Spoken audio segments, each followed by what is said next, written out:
말씀 로마서 14장입니다.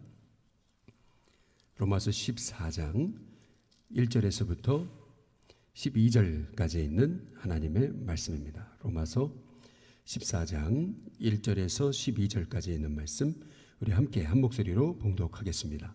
믿음이 연약한 자를 너희가 받되 그의 의견을 비판하지 말라.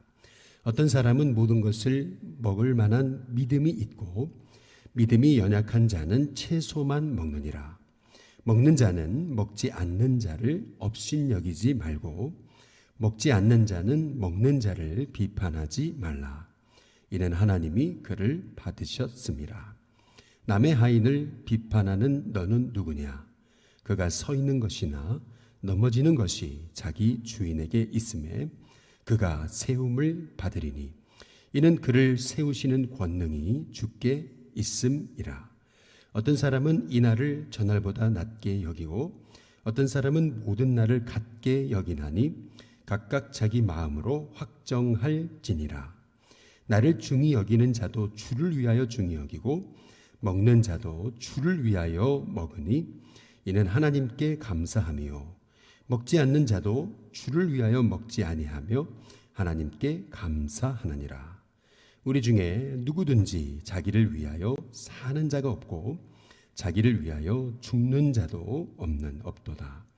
우리가 살아도 주를 위하여 살고 죽어도 주를 위하여 죽나니 그러므로 사마 죽으나 우리가 주의 것이로다. 이를 위하여 그리스도께서 죽었다가 다시 살아나셨으니 곧 죽은 자와 산 자의 주가 되려 하심이라.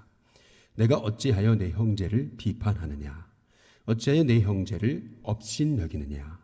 우리가 다 하나님의 심판대 앞에 서리라.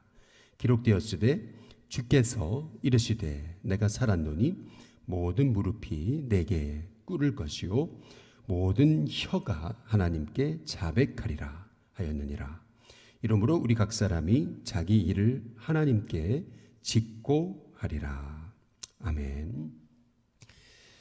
과거에 우리 한국 땅의 선교사님들이 오셨을 때 코도 아주 높고 그리고 얼굴도 하얗고 또 머리도 금발인 이러한 외국인 선교사를 봤을 때 한국 사람들의 눈에는 그 선교사님들이 꼭 외계인처럼 이제 보였습니다. 별나라에서 온 것 같은 그런 전혀 우리와는 다른 사람이라고 이제 생각을 했던 거죠.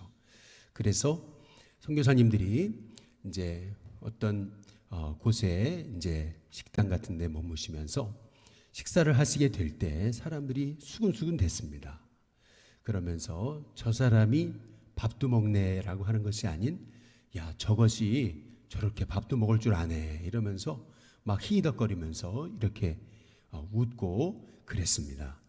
선교사님이 한국말을 모르면 좋겠는데 한국말을 아는 분이 이제 그러한 비웃고 또 조롱하고 또 판단하는 그러한 모습을 보면서 선교사님의 이 마음에는 얼마나 마음이 힘드셨겠습니까? 그러나 그들의 반응에 당신이도 아니고 그것이 밥도 먹네라고 하는 그러한 그 조롱 섞인 말을 듣고도 선교사님들은 이것이 밥도 먹을 뿐만 아니라 반찬도 먹습니다. 이제 이렇게 참 넓은 마음으로 우리 한국 백성들의 그 여러 가지 부족함을 이해하고 또 용납했다라고 하는 그러한 얘기입니다. 오늘 여기 로마서 14장 1절에도 믿음이 연약한 자를 너희가 그 다음에 뭐라고 말씀하십니까? 받되 이렇게 말씀하고 계십니다. 믿음이 연약한 자를 너희가 받으라. 여기 받으라라고 하는 말씀에서 믿음의 공동체를 이제 세워가는 이제 비밀을 우리가 배워가게 되는 것입니다. 믿음이 연약한 자를 너희가 받으라, 용납하라, 받아들이라라고 하는 이제 그러한 말씀이거든요. 우리 공동체 안에 이렇게 믿음이 연약한 자를 받아주는 건 이것이 참 믿음의 공동체를 이제 세워가는 비밀이라고 하는 것입니다. 로마 당시는 그 우상을 숭배하는 그러한 사회였습니다. 얼마나 그 로마 사회가 굉장한 우상 숭배의 사회였는지 상상할 수 없는 수많은 그런 우상을 섬겼습니다. 그러다 보니까 고기 같은 것들을 이제 판매하는 그런 판매상들도 그 고기를 판매할 때 그냥 판매하는 것이 아니고 이제 우상에게 제물로 드린 다음에 그리고 나서 그거를 내다 팔았던 거죠. 그러다 보니까 이제 우상에 바쳐진 제물에는 이제 귀신이 붙었다, 부정이 탄다, 이제 이런 심정이 있었기 때문에 아예 고기를 먹지 않는 그러한 사람들도 있고, 그 고기를 먹는 것에 대한 굉장히 혐오감이 이제 있었던 것이 당시의 환경입니다. 옛날에도 저도 기억하기를 제사 때 드린 음식 먹으면 안 된다고 하는 그러한 얘기들을 성도들이 하는 얘기들을 많이 듣고 이제 자랐습니다. 그러나 오늘 사도 바울은 이제 이렇게 얘기하는 거죠. 3절에 보면은 같이 한번 읽어보겠습니다. 같이 읽습니다. 시작. 먹는 자는 먹지 않는 자를 업신여기지 말고 먹지 않는 자는 먹는 자를 비판하지 말라. 이는 하나님이 그를 그다음 뭐예요? 받으셨습니다. 하나님이 받아들인 영혼인데 그 음식 먹는 거 그것 가지고서 서로 믿음의 사람이다, 믿음의 사람이 아니다, 죄 짓는 거다, 죄 안 짓는 거다라고 판단하면서 서로 이렇게 분열하는 거, 서로 받아들이지 못하는 거, 이제 이것은 하나님이 기뻐하시는 그러한 공동체, 하나님이 기뻐하시는 이제 성도의 모습이 아니다라고 이제 이렇게 이제 말씀하고 있는 것입니다. 우리가 이렇게 믿음의 공동체를 우리가 세워가는 그런 너무나 이제 중요한 첫 번째 원리, 그것은 하나님이 받으신 영혼에 대해서 우리가 배척하거나 거부하지 말라라고 하시는 이제 이러한 말씀, 이 말씀을 우리의 마음에 우리가 깊이 우리가 새겨 볼 필요가 이제 있는 것이지요.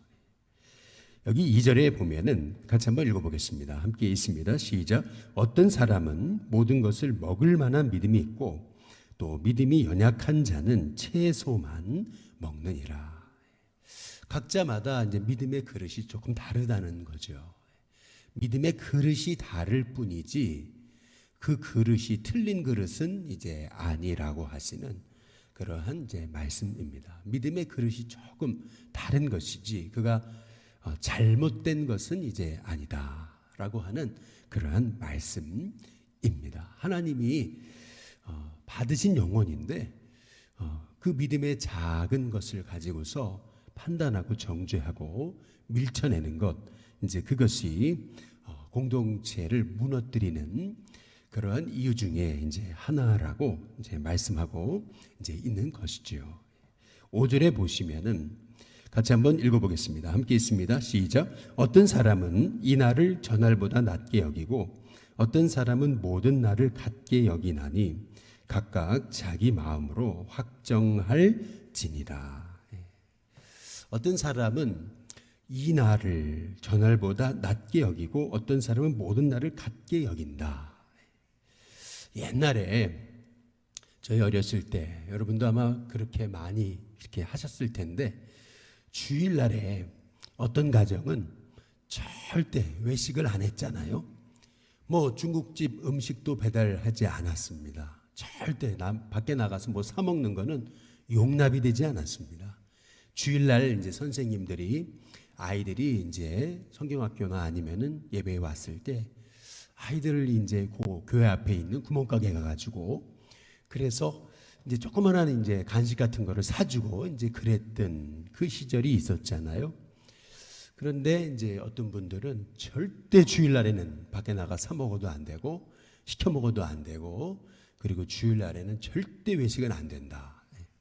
주일날에는 그 어떤 것도 나가서 뭘 사 먹으면 안 된다. 이제 어떤 그런 엄격한 이제 가정들이 있었잖아요. 제가 어렸을 적에도 저희 친구 중에 이제 장로교회 다니는 친구는 보니까 이제 뭐 어떤 밖에서 뭘 사 먹는 거를 죄 짓는 것처럼 여겨서 사 먹지를 않는 그런 친구도 이제 있었습니다. 이제 저희 가정은 조금 이제 감교 집안이라서 이제 그런 것은 없었는데 이제 그런 모습을 보면서 이제 저런 가정도 있구나 이제 어린 마음에 이제 그런 것이죠. 그런데 이렇게 너무 주일날 이제 예를 들면 아무것도 사 먹지 못하게 이제 교육을 받은 가정의 자녀 같은 경우는 이제 믿음의 사람이라고 하면서 주일날 나가서 뭐 이렇게 사 먹는 거 이제 이런 거에 대한 굉장한 거부감이 있는 것이죠. 이제 그렇다 보면은 이제 쟤는 믿음이 없는 아이구나. 예. 이제 이렇게 되면서 판단하게 되면서 나중에는 이제 모든 이제 관계를 끊어버리는 이제 그러한 이제 모습까지 나아갈 수 있게 되더라라고 하는 이제 것입니다. 예. 그래서 사도 바울이 이렇게 공동체가 자꾸 분열되고 하나 되지 못하게 되는 이제 모습을 보면서 이제 6절에 같이 한번 읽어보겠습니다. 같이 있습니다. 시작. 나를 중히 여기는 자도 주를 위하여 중히 여기는 것이고 먹는 자도 주를 위하여 먹으니 이는 하나님께 감사함이요 먹지 않는 자도 주를 위하여 먹지 아니하며 하나님께 감사하느니라. 예. 우리가 어떤 일을 행할 때 그 기준이 되는 것은 그것은 주를 위하여 하고 있느냐라고 하는 그러한 것입니다. 인생의 목적을 어디 두느냐라고 하는 이제 것이죠. 저희 이제 전에 이제 섬겼을 때 이제 교회에서 이제 성도들이 새로 나온 성도들이 이제 인사를 하다가 자기도 모르는 사이에 이제 가슴에 있었던 담배꽁초가 라이터가 이제 떨어지죠. 자기도 모르는 사이에 이제 이러한 모습들이 보이면서 이제 굉장히 이제 참 당황하는 이제 모습을 볼 수가 있습니다. 아니 교회 나오면서 저 담배를 저렇게 들고 나오나 이제 이런 판단하는 마음이 있을 수도 있지만 그러나 그 영혼이 그렇게 처음 믿음 생활을 하기 시작하면서 그럼에도 불구하고 주님 앞에 나왔다라고 하는 것이 얼마나 귀한가라고 하는 것을 이제 생각해 보게 될 때 우리가 먼저 믿은 자가 이제 그 영혼들을 우리가 받는 것 이것이 얼마나 소중하고 이제 귀한 것이 되느냐라고 하는 것입니다. 그래서 우리가 어떠한 삶의 기준, 삶의 판단을 하게 될 때 모든 것이 주를 위하여 이제라고 하는 것이 이제 그것이 이제 목적이 되어야 된다는 것입니다. 그래서 오늘 6절, 여기 7절, 여기 8절에 보시면은 주를 위하여라고 하는 말씀이 계속해서 반복되고 있거든요.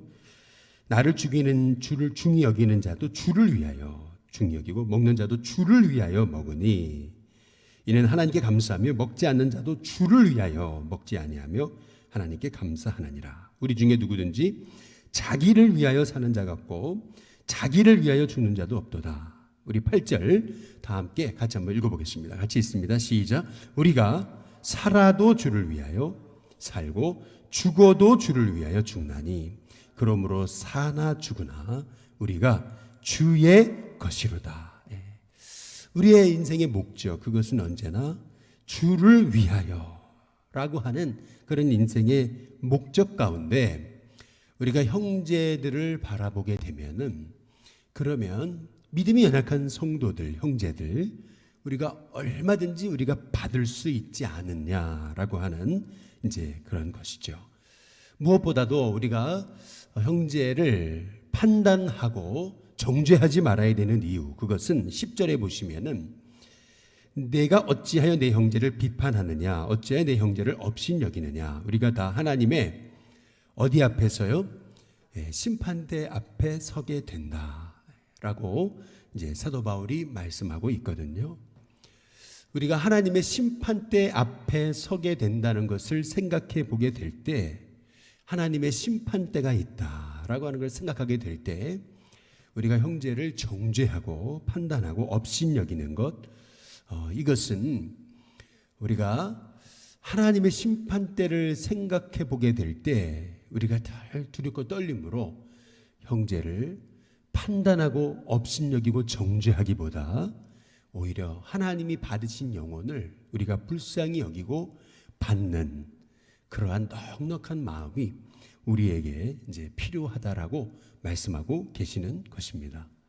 초대교회의 가장 큰 비밀, 부흥의 원인 중에 하나는 이 초대교회가 가지고 있었던 그런 형제 사랑, 형제애 그리고 형제 간의 관계였습니다. 이 교제가 그 어떤 공동체보다도 탁월했기 때문에 이 초대교회는 위대한 부흥을 이루어내게 됐던 것이죠.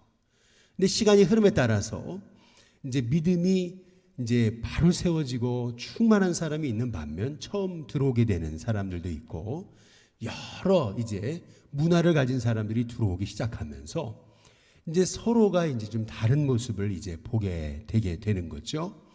이제 그러면서 시간이 흐르면서 이제 서로 이렇게 저렇게 공동체가 갈라지고 그리고 서로 판단하고 비판하면서 공동체가 이제 무너지게 되는 그런 참 위기가 이제 이 사도 바울의 눈에 보이면서 주님이 우리를 피로 값주고 사셔서 주님의 피로 세워진 우리인데 우리가 이렇게 서로 판단하고 정죄하고 업신여김으로 우리가 이렇게 믿음의 공동체를 깨트려서야 되겠는가. 그래서 사도 바울이 오늘 여기 로마서 14장 1절 믿음이 연약한 자를 너희가 받아라. 이제 이것이 오늘 말씀의 이제 핵심이 되는 것이죠. 믿음이 연약한 자 그들을 너희가 받으라. 예수님이 너희를 받으신 것처럼 말이죠. 마찬가지로 오늘 이 말씀이 바로 우리 일신교회 저와 여러분의 마음에도 하나님이 주신 음성이 돼서 우리가 영혼을 받을 수 있는 그러한 넉넉한 하나님의 종의 마음이 돼서 우리의 마음이 큰 믿음의 그릇으로 이 사람도 받고 저 사람도 받고 저 사람도 용납하고 이 사람도 용납함을 통해서 우리 일신교회가 더욱더 큰 하나님의 교회로서 많은 영혼을 세워가는 주님이 기뻐하시는 믿음의 교회가 될 수 있게 되기를 주님의 이름으로 축복합니다.